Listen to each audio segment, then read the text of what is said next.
एक हम तुम्हें कथा सुनाते हैं। किसी जंगल में एक कबूतर रहता था।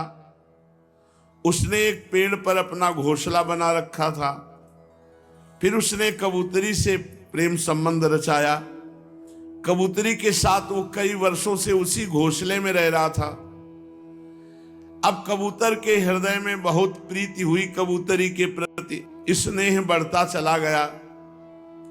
इतना आसक्त हो गया कि कबूतरी की दृष्टि से दृष्टि, अंग से अंग और बुद्धि से बुद्धि को बांध दिया।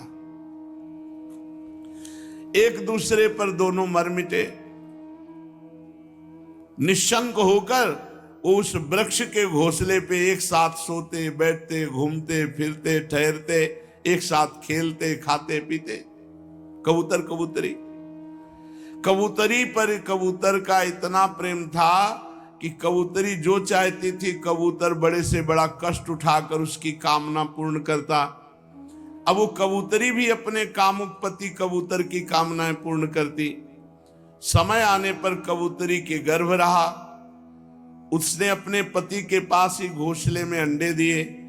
भगवान की अचिंत शक्ति से समय आने पर उस अंडे जब फूट गए तो उनमें से हाथ पैर वाले बच्चे निकल आए।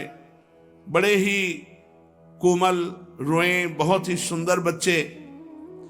अब उन कबूतर कबूतरी की आंखें अपने बच्चों पर लग गई। वे बड़े प्रेम और आनंद से अपने बच्चों का लालन पालन, लाड़ प्यार करते। उनकी मीठी बोली, उनकी गुटुरगु सुन करके बहुत आनंद मगन हो जाते कबूतर कबूतरी। और बच्चे तो सदा सर्वदा प्रसन्न रहते हैं ही। वो जब अपने सुकुमार चोंच और पंखों से अपने कबूतर कबूतरी माँ बाप का स्पर्श करते और गुटुरगु मीठी बोली वो फुदुक फुदुक कर उनके तो कबूतर कबूतरी आनंद में मगन हो जाते। राजन, सच पूछो तो वे कबूतर कबूतरी भगवान की माया से मोहित हो रहे थे। उनका हृदय एक दूसरे के स्नेह बंधन से तो बंधा ही था, अब अपने नन्हे नन्हे बच्चों के प्रेम बंधन में और बंध गए। पालन पोषण में इतने व्यग्र हो गए कि उनको ये पता ही नहीं रहा कि इस मृत्यु लोक का एक नियम है, मिलना, बिछुड़ना, जन्मना और मरना। अब एक दिन वो दोनों कबूतर कबूतरी बच्चों के लिए चारा लाने के लिए जंगल में गए थे। क्योंकि उनका कुटुंब बहुत बढ़ गया था, वे चारे के लिए जंगल में विचर रहे थे। इधर एक बहेलिया घूमता घूमता आया। उसने देखा कि कबूतर के बहुत से बच्चे फुदक रहे हैं, तो उसने घोंसले के पास ही जाल बिछा दिया।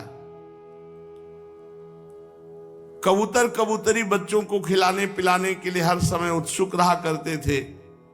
अब चारा लेकर के जब आए तो देखा उनके प्राणों से भी प्यारे नन्हे नन्हे बच्चे, जो हृदय के टुकड़े हैं, वो जाल में फंसे हुए हैं बहेलिया के, और वो चे चे कर रहे थे दुख पूर्वक। उन्हें ऐसी स्थिति में देखकर कबूतरी के दुख की सीमा न रही।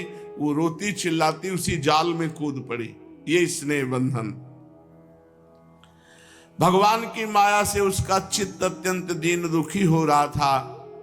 वो स्नेह की रस्सी से जकड़ी हुई थी।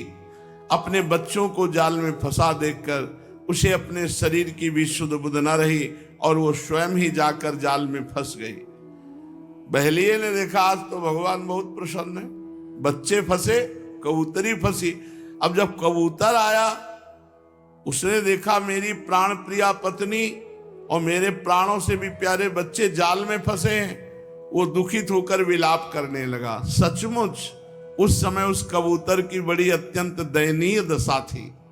कबूतर सोचने लगा कि मैं अभागा हूं, दुर्मति हूं, हाय हाय मेरा तो सत्यानाश हो गया, मेरी तो पूरी गृहस्थी नष्ट हो गई। बच्चे कबूतरी सब जाल में फंसे।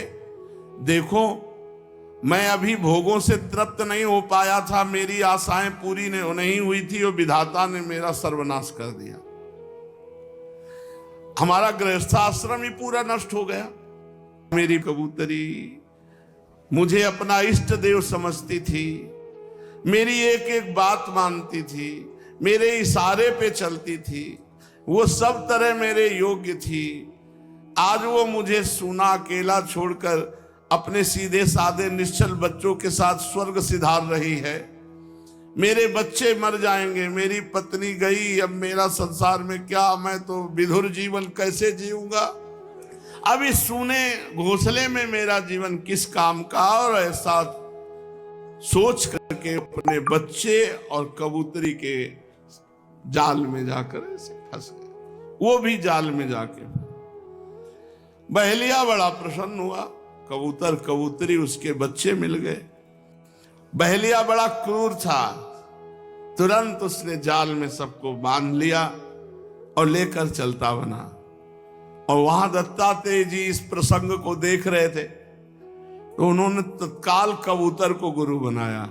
क्या बनाया कि कहीं कोई आसक्ति ना हो जाए, कहीं कोई स्नेह फास में इतना न बंध जाए कि विवेक ही नष्ट हो जाए। और जैसे बच्चों के राग में कबूतरी, कबूतरी और बच्चों के राग में कबूतर अपना सर्वस्व नाश कर लिया। जो कुटुंबी हैं, जो विषयी हैं, जो गृहस्थ लोग हैं, वो ऐसे ही अपने जीवन को नष्ट कर देते हैं। उनको कभी शांति नहीं मिलती। वो अपने कुटुंब को कष्ट पाता देख करके मार क्लेश से तड़पते रहते हैं। अरे भाई, ये मनुष्य शरीर मुक्ति का खुला हुआ द्वार है।